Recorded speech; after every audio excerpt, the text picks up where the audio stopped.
ওনারা যদি কখনো আমার প্রতিও অনাস্থা দেখান, তাতেও আমার কাছ থেকে কোনো মন্তব্য আপনি চেষ্টা করলেও পাবেন। সঙ্গে সভাপতিত্ব করেছেন, সভা নেতৃত্ব করেছেন মমতা ব্যানার্জি। তাই মমতা ব্যানার্জিকে জেলে পাঠানো উচিত। আজকে হিয়ারিং সবাই দেখেছে, আমরা আশাবাদী যে সত্য বেরোবে। এর বেশি সুপ্রিম কোর্ট নিয়ে বলা উচিত।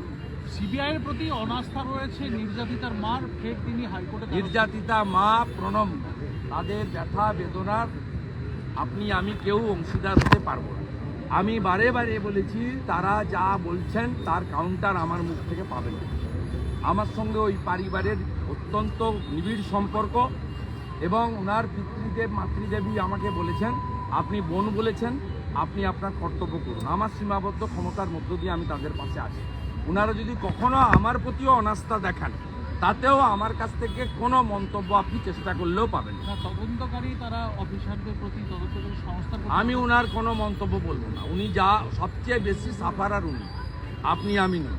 আমরা 5টা মিছিল করেছি, 10টা সভা করেছি, কালো ব্যাজ লাগিয়েছি, বিধানসভায় বক্তব্য রেখেছি, কিন্তু আপনি টিভিতে দেখিয়েছেন, চ্যানেলে বলেছেন, কিন্তু ফাইনালি সবচেয়ে বেশি পার্মানেন্ট সাফার করেছে তার বাবা মা। তার আদরের সন্তান যেভাবে মমতা ব্যানার্জির জন্য চলে গেছে কর্মরতা অবস্থায়, এর কোনো ক্ষতিপূরণ কেউ দিতে পারবে না। অর্থাৎ তার ওনার যা খুশি উনি বলতে পারেন, আমি এটা নিয়ে কোনো টিপ্পণী করব না। দাদা, মুর্শিদাবাদে হানা দিয়ে এসটিএফ সেখান থেকে দুজন এই পাসপোর্ট চকলেট পান্ডাকে গ্রেপ্তার করলো আসাম পুলিশ এসে। আমি অবিলম্বে এই মামলা এনআইএ এবং ইডিকে নিতে বলব। এটা একটা বড় চক্র, পশ্চিমবঙ্গের ডেমোগ্রাফি বদলে যাচ্ছে।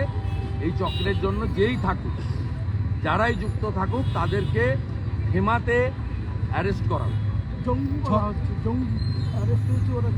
জঙ্গিদের জায়গা তো পশ্চিমবঙ্গে, জঙ্গিরা তো রাজ্যসভায় যায়। হাসান ইমরান রাজ্যসভায় পাঠিয়েছিলেন মমতা ব্যানার্জি, নিষিদ্ধ সংগঠন সিমির লোক। মন্ত্রী সিদ্দিকুল্লাহ চৌধুরী খাগড়াগড়ে বোমা বিস্ফোরণকে সমর্থন করেন। অতএব জঙ্গিরা তো রাজ্য চালাচ্ছে জঙ্গিরা, আর আপনার এখানে সাইকেল মিছিল। ওনারা যদি কখনো আমার প্রতিও অনাস্থা দেখান, তাতেও আমার কাছ থেকে কোনো মন্তব্য আপনি চেষ্টা করলেও পাবেন। সঙ্গে সভাপতিত্ব করেছেন, সভা নেতৃত্ব করেছেন মমতা ব্যানার্জি। তাই মমতা ব্যানার্জিকে জেলে পাঠানো উচিত। আজকে হিয়ারিং সবাই দেখেছে, আমরা আশাবাদী যে সত্য বেরোবে। এর বেশি সুপ্রিম কোর্ট নিয়ে বলা উচিত।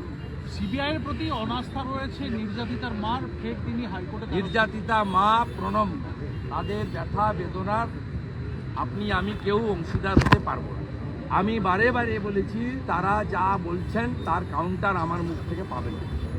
আমার সঙ্গে ওই পরিবারের অত্যন্ত নিবিড় সম্পর্ক এবং ওনার পিতৃদেব মাতৃদেবী আমাকে বলেছেন, আপনি বোন বলেছেন, আপনি আপনার কর্তব্য করুন। আমার সীমাবদ্ধ ক্ষমতার মধ্য দিয়ে আমি তাদের পাশে আছি। ওনারা যদি কখনো আমার প্রতিও অনাস্থা দেখান, তাতেও আমার কাছ থেকে কোনো মন্তব্য আপনি চেষ্টা করলেও পাবেন না। তদন্তকারী তারা অফিসারদের প্রতি তদন্তকারী সংস্থার আমি ওনার কোনো মন্তব্য বলবো না। উনি যা সবচেয়ে বেশি সাফারার উনি, আপনি আমি নই। আমরা 5টা মিছিল করেছি, 10টা সভা করেছি, কালো ব্যাজ লাগিয়েছি, বিধানসভায় বক্তব্য রেখেছি, কিন্তু আপনি টিভিতে দেখিয়েছেন, চ্যানেলে বলেছেন, কিন্তু ফাইনালি সবচেয়ে বেশি পার্মানেন্ট সাফার করেছে তার বাবা মা। তার আদরের সন্তান যেভাবে মমতা ব্যানার্জির জন্য চলে গেছে কর্মরতা অবস্থায়, এর কোনো ক্ষতিপূরণ কেউ দিতে পারবে না। অর্থাৎ তার ওনার যা খুশি উনি বলতে পারেন, আমি এটা নিয়ে কোনো টিপ্পণী করব না। দাদা, মুর্শিদাবাদে হানা দিয়ে এসটিএফ সেখান থেকে দুজন এই পাসপোর্ট চকলেট পান্ডাকে গ্রেপ্তার করলো আসাম পুলিশ এসে। আমি অবিলম্বে এই মামলা এনআইএ এবং ইডিকে নিতে বলব। এটা একটা বড় চক্র, পশ্চিমবঙ্গের ডেমোগ্রাফি বদলে যাচ্ছে। এই চক্রের জন্য যেই থাকুক, যারাই যুক্ত থাকুক, তাদেরকে হেমাতে অ্যারেস্ট করা। জঙ্গিদের জায়গা তো পশ্চিমবঙ্গে, জঙ্গিরা তো রাজ্যসভায় যায়। হাসান ইমরান রাজ্যসভায় পাঠিয়েছিলেন মমতা ব্যানার্জি, নিষিদ্ধ সংগঠন সিমির লোক। মন্ত্রী সিদ্দিকুল্লাহ চৌধুরী খাগড়াগড়ে বোমা বিস্ফোরণকে সমর্থন করেন। অতএব জঙ্গিরা তো রাজ্য চালাচ্ছে রাজ্য চালাচ্ছে জঙ্গিরা আর আপনার এখানে সাইকেল মিছিল।